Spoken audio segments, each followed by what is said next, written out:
we're going to go to chapter 7. In chapter 7, look, I could give you hundreds of examples, but listen to this. There's a feast of the Jews in John 7. And these feasts are in Judges 14:17. And there's more here. Jesus went up secretly. Well, if you remember the stories in Judges 3:19 about the first judge, he went over and he said, I'm on a secret errand, just so he could deceive the guy to kill him.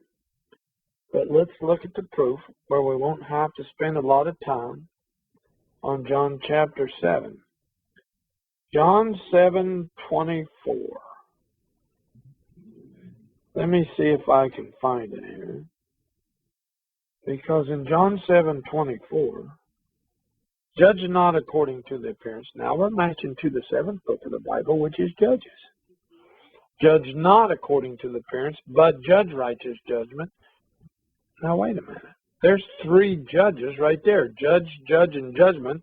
Well, then I'm going to make that equal judges. And in verse 35, it mentions the Gentiles. That's who they were battling in Judges. You'll find that in chapter 4. Everybody's familiar with this verse. In 38, Jesus talking about rivers flowing. And there are several rivers mentioned in the book of Judges, including the great river in Egypt. They're in chapter 4 and chapter 5 about the Judges. But I thought this was interesting. They're arguing about where Jesus is born. In verse 42, they're talking about Bethlehem. They had missed the fact that he was born there. But in Judges 17 and Judges 19, you'll find the mention of Bethlehem about 8 times in the book of Judges. So I am proving to you that every chapter matches the book by the same number. I'm moving along to chapter 8, and it's the book that, what book is number 8? You should know. It's the book of Ruth. But I'm going to look in John 8, the word truth, spelled Truth, and I can find it in verse 40. Jesus said, but now you seek to kill me, a man that had told you the truth. And there's Ruth hidden inside of truth with an exact spelling.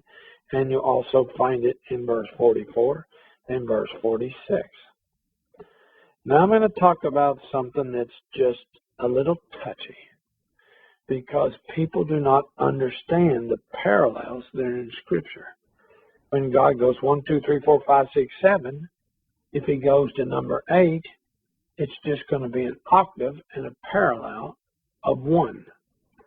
So people read the book of Ruth and they understand about her being a Moabite and the Lord forgiving the Moabites after 10 generations. And it's important, I'll tell it at the end, who's going to be born through her lineage. But listen to me very carefully. Those of you who know what happened in the Garden of Genesis, you will realize that Eve seduced Adam after she got drunk with the serpent. She seduced her husband. In the book of Ruth, we are 8 books away, so we have to have a parallel of what happened in the first book. And it is Ruth who seduces Boaz in the middle of night, crawling under his covers. But everyone misses that it's an exact octave. So don't take it wrong. You have to look at the subject matter. In John chapter 8, there's a woman taken in adultery. And there's the word fornication. And so verse 44 even has the word lust. So Ruth repeats what Eve did in the garden. We all speak well of Ruth, and no one brings this up, but it's for the parallel, it's for the parable. Now listen to this. In Ruth chapter 2, verse 11, she talks about she had left her father. Now, and here this word comes up again, because everyone remembers the great verses at the end of Ruth, when she gives birth to a son, and he is birth to a son, and Jesse is in that lineage, and he's the father of David. Now, it says father. Listen to me. In this 8th chapter of John, father is mentioned 21 times. In the great story of Ruth is that she bears a son, and he bears another son, and then Jesse is the father of King David. So this is extremely parallel. I'm going to John chapter 9, and boy, is there a bunch of stuff hidden in John 9. It took me a while this morning to find it, because John 9 is all about the blind man, and Jesus opens his eyes. And the 9th book, one of my favorite books in the Bible, is 1 Samuel. So where are we going to find a blind man who has his eyes opened in the book of 1 Samuel? Now, there's a lot of parallels. At the opening of the book, there's Eli the high priest, and it says his eye was dim and he could not see. Well, that's equivalent to blindness. And there's mention of blinding my eyes in chapter 12, verse 3 in 1 Samuel. But there is a story so good hidden in Samuel that you should read the 14th chapter of Samuel when this Bible study is over. Why? Because they're fighting the Philistines, and Saul calls for a fast, which is exactly what a hyper-religious person would do, not a spiritual person, because a spiritual person would know you need energy to fight. And of course, he says there's going to be a curse on anyone that eats before they get revenge on their enemies. But what does his son do? He finds honey. He hadn't heard the proclamation from his father, and he eats the honey. You need to read this whole chapter when we close today, because what did he say in 1 Samuel 14, verses, I think it's verse 21 through 29. He said that his eyes were enlightened because he was so weak when he ate the honey. He repeats it, and his eyes were enlightened. Now, think of the parallel. Who am I talking about? With King Saul's son. What is his name? His name is Jonathan. How does this match John chapter 9? And then at the end of John chapter 9 are verses that I always repeat no preacher's going to preach on. Because in verse 39, Jesus says, "For judgment I am come into this world, that they which see not might see, and they which see might be made blind." Well, that'll cover Eli and Jonathan. The Pharisees are saying, are we blind also? It ends with verse 41 in John 9. Jesus said unto them, "If you were blind, you should have no sin. But now ye say, we see. Therefore your sin remaineth." Now, there's a parallel. I'm going to flip back here to 1 Samuel chapter 14. And notice he's talking about their sin remaining. And in chapter 14, verse 38, let's see what we find. Because remember that Jonathan has disobeyed his father, and his eyes are opened. I'm going to read verse 38. And Saul said, Draw ye near hither, all the chief of the people, and know and see wherein this sin hath been this day. Actually, he's the one who couldn't see spiritually. There's only one more chapter I'm going to do, because I'm going to save chapter 11 probably till next year, because we'll be in John 11 next year. John 10 opens up with Jesus talking about the porter would open. He's talking about a door, and he's always talking about the sheep. Now, in John 10, you will match to 2 Samuel, but here's the thing. There's a lot of material that's in the shadow chapter, which is 1 Samuel. 2 Samuel, chapter 18, verse 26 says a porter. Well, wait a minute. That's right here in the opening of John 10 and verse 3. To him the porter openeth. He calleth his sheep. They hear his voice, and he leadeth them. So all this is about the sheep. Just remember that the great King David was a shepherd. And the sheepfold is mentioned in 2 Samuel chapter 7, verse 8, matching John 10, verse 1. And there's some interesting things here.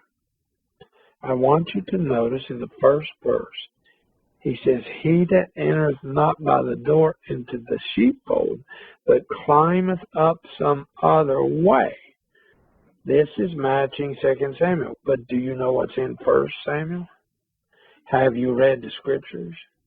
Because in 1 Samuel, the shadow book, chapter 14, verse 3, Jonathan has to climb up a sheer cliff, rocky wall to fight the enemy. Now, this is too much to be coincidence. When they go to Israel, they know exactly where this place is, and I'd like to get some photographs, because Jonathan, matching the book of John, was quite a valiant fighter, going up to fight a whole bunch of men, but first he had to climb up a wall. Notice in verse 6, this parable spake Jesus unto them, but they understood it not. Hello, all the modern preachers. They don't understand the parallels between the chapter and the books. So Jesus talks about the robber, and he repeats it. It's in verse 1, but he repeats it.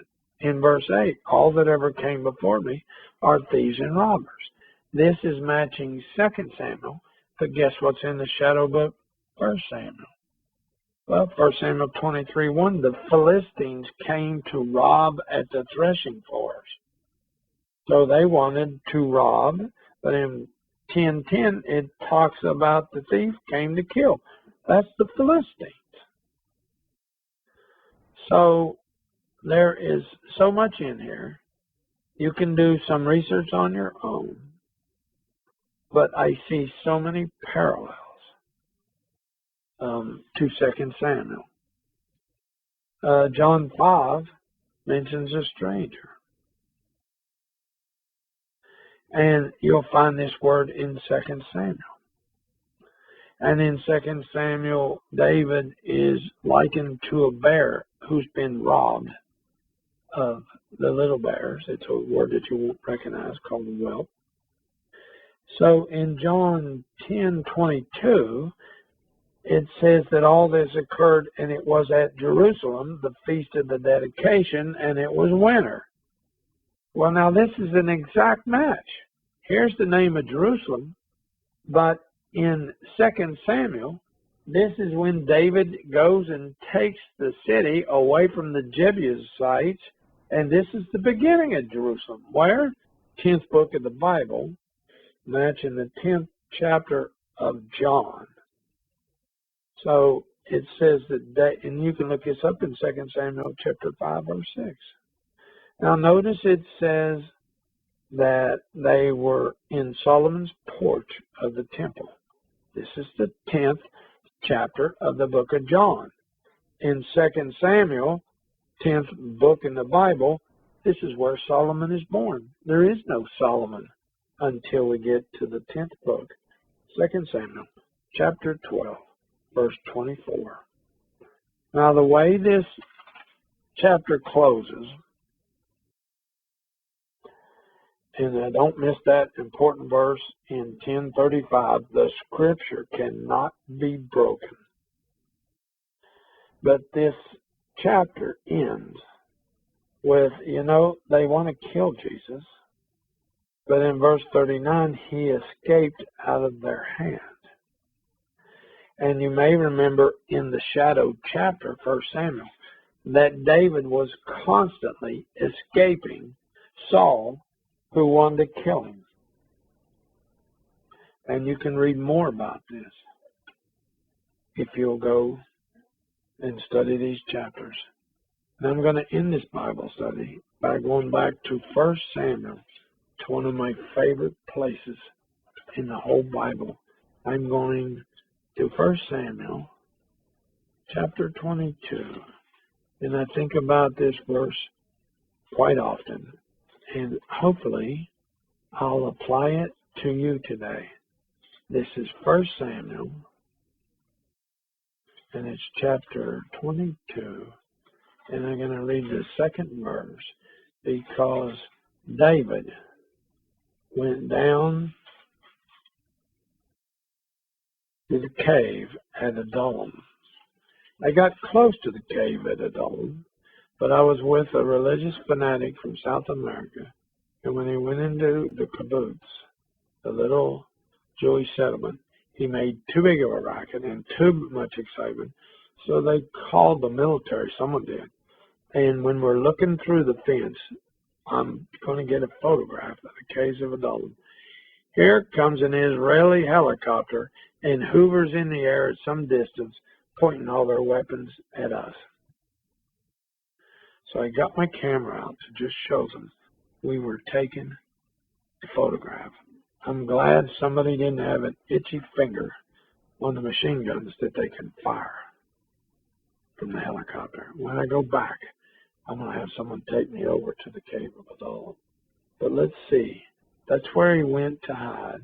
We're in 1 Samuel chapter 22, and I'm going to read verse 2. And everyone that was in distress, and everyone that was in debt, and everyone that was discontent, gathered themselves unto him, meaning David, and he became a captain over them.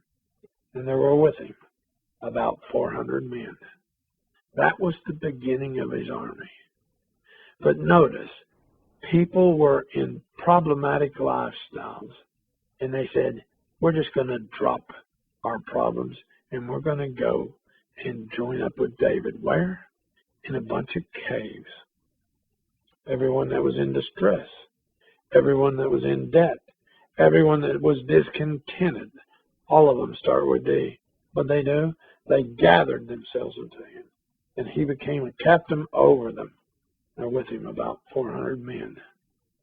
So why don't you forget all your problems in life, the ones that hold you down, and why don't you gather together to work for the Lord? Because the 400 years of the King James Bible were up in 2011. The most important thing when life is over is, what did you do for the Lord?